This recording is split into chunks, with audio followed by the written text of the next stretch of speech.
Dito mga boss, pinagmasdan kasi ako. Yan. Inabot niya sa akin yung 100. Yan. Pag-abot niya sa akin, yan. Ang ginawa naman niya, tinitingnan niya yung pera niya. Hindi ko alam kung bakit niya tinitingnan yung mga pera niya. Yan. Parang mayroon siyang pinipiliin. Tinitingnan niya bawat yan naman. Tinitingnan niya. Ayan. Yan. Kinaklaro pa niya. Yan. Tinitingnan niya bago niya iabot sa akin. May napili siya nabot sa akin. Tapos nung naabot na niya sa akin, so yan, bababa na siya. So hindi pa siya nakababa dyan. Hindi pa siya nakababa sa motor.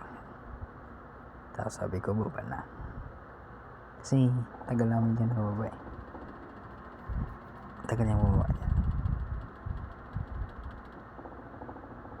Sabi niya iwan ko na konti kasi hindi niya abot.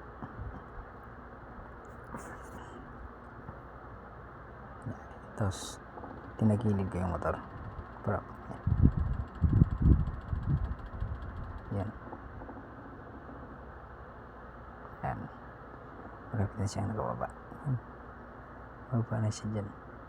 Yan.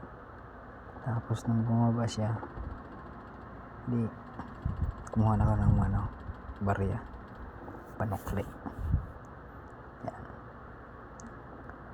Kumuha ka ng barya, panukli niya.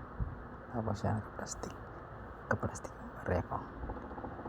Tapos so pagmasdan niya yung susunod, inabot ko sa kanya yung barya, diba? Binalik sa akin. Tapos sabi niya, ibigay mo sa akin na nakatayo. Binigay ko na makakatayo.